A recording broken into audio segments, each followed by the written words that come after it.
Salam beternak bagi seluruh peternak di Indonesia. Tetap semangat dan terus menjadi garda terdepan penyedia protein hewani bagi bangsa Indonesia.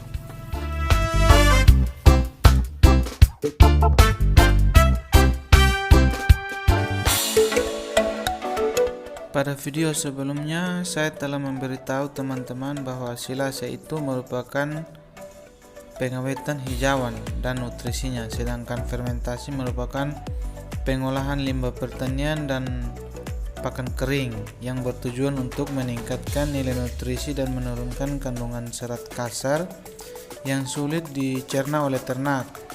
Itu merupakan kata kunci dari kedua proses tersebut.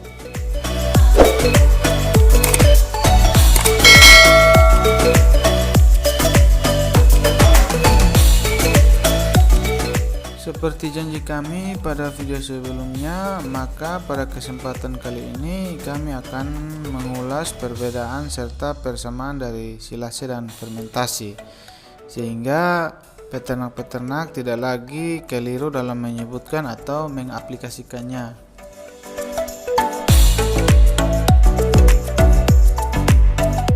Baik, langsung saja ya teman-teman peternak. Hijauan yang diawetkan secara anaerob atau yang biasa dikenal dengan nama silase akan menghasilkan yang namanya asam laktat. Nah, asam laktat ini dihasilkan dari bakteri asam laktat.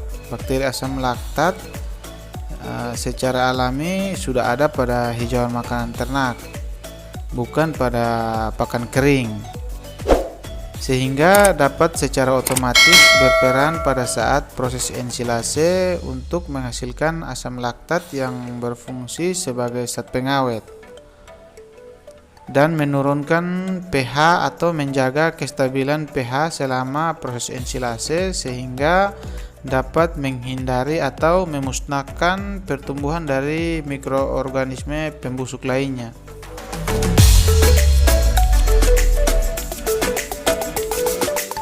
Sedangkan perbedaannya dengan fermentasi, yaitu fermentasi prioritasnya menghasilkan atau meningkatkan nilai nutrisi dari limbah pakan kering dengan adanya penambahan probiotik atau bibit mikroba.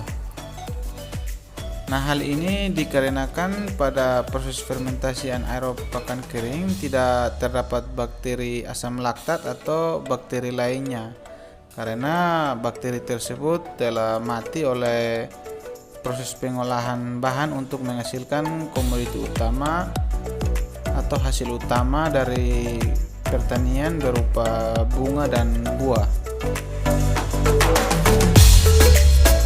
Baik, yang berikut persamaan dalam proses keduanya, yaitu diperlukan tambahan bahan aditif atau makanan bagi mikroba. Pertama, dalam proses pembuatan silase dianjurkan untuk menambahkan makanan bagi bakteri berupa bahan sumber energi atau karbohidrat mudah larut.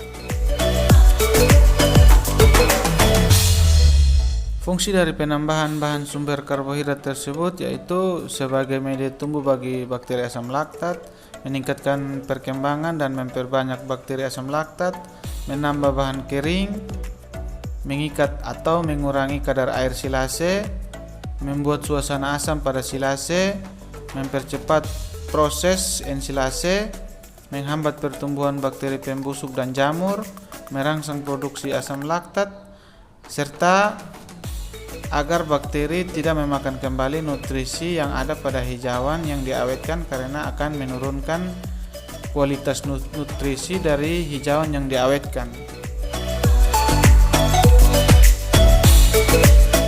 Sedangkan dalam proses fermentasi diperlukan tambahan bahan aditif yang bersifat cair, sehingga lebih mudah diaplikasikan karena diperlukan tambahan air agar adanya kelembaban pada media yang mau difermentasi, yang berfungsi sebagai media tumbuh bagi mikroba dari probiotik yang digunakan, serta mikroba lebih cepat bertumbuh dan berkembang dalam substrat atau limbah yang akan difermentasi, dan langsung diaplikasikan tanpa adanya pengaktifan atau menghidupkan mikroba tersebut.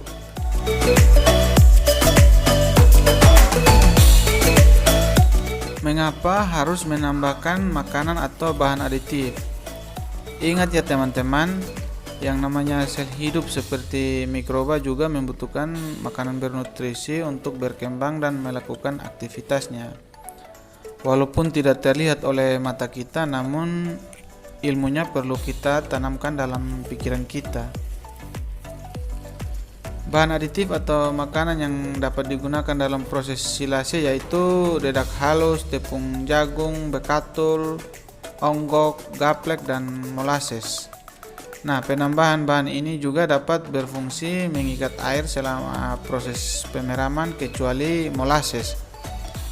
Karena selama proses ensilase akan ada tambahan air akibat dari terjadinya proses respirasi sel, produksi CO2, panas, dan menghasilkan air yang berlebihan.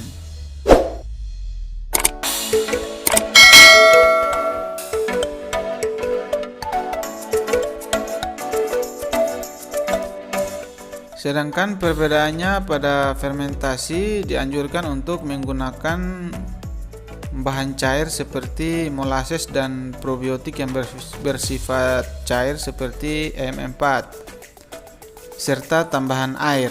Namun penggunaan air juga diperlukan atau perlu diperhitungkan agar kadar air fermentasi juga berkisar 60-70% sehingga proses fermentasi dapat berjalan dengan baik.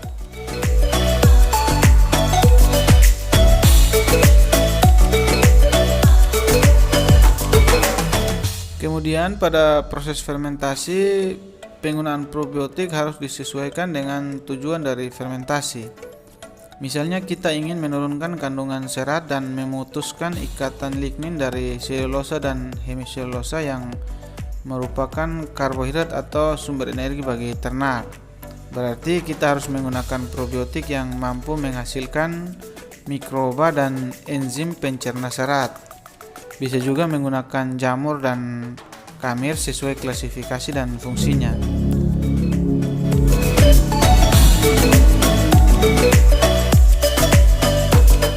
Nah, penggunaan probiotik sendiri mungkin bisa dilihat pada komposisi dari probiotik tersebut. Pada komposisinya biasanya terdapat bakteri-bakteri apa yang ada pada probiotik tersebut.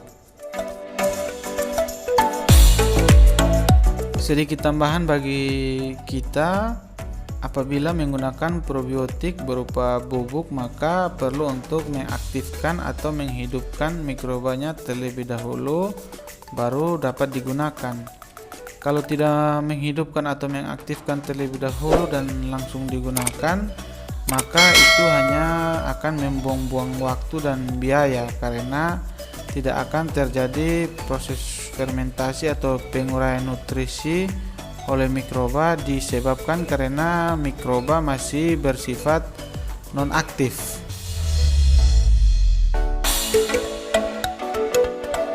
Jadi kesimpulannya, pembuatan silase tidak perlu adanya tambahan probiotik karena sudah ada bakteri asam laktat yang dihasilkan selama proses ensilase dan berfungsi mengawetkan hijauan sesuai tujuan dari pembuatan silase, serta lebih ekonomis karena hanya membutuhkan biaya untuk membeli bahan aditif atau makanan bagi bakteri.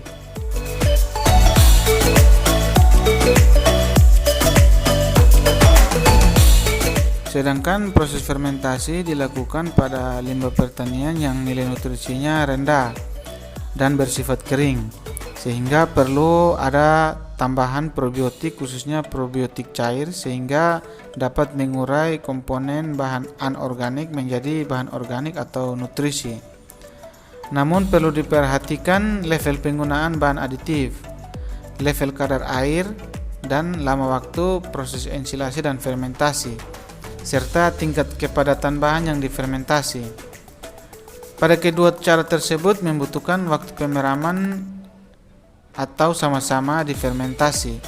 Namun pada silase disebut dengan proses ensilase.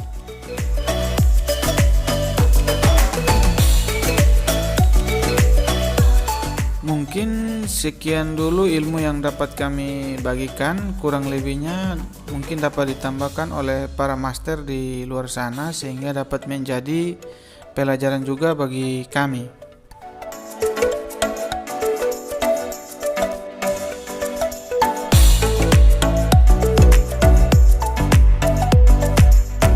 Pada video selanjutnya kami akan membagi ilmu kepada teman-teman peternak bagaimana cara menghitung kebutuhan makanan bagi mikroba serta mengetahui jumlah kadar air yang tepat untuk pembuatan silase dan fermentasi serta jumlah kebutuhan probiotik untuk fermentasi limbah pertanian. Jadi jangan lupa subscribe channel ini dan nyalakan lonceng notifikasi agar teman-teman tidak ketinggalan video-video selanjutnya. Sekian dan terima kasih.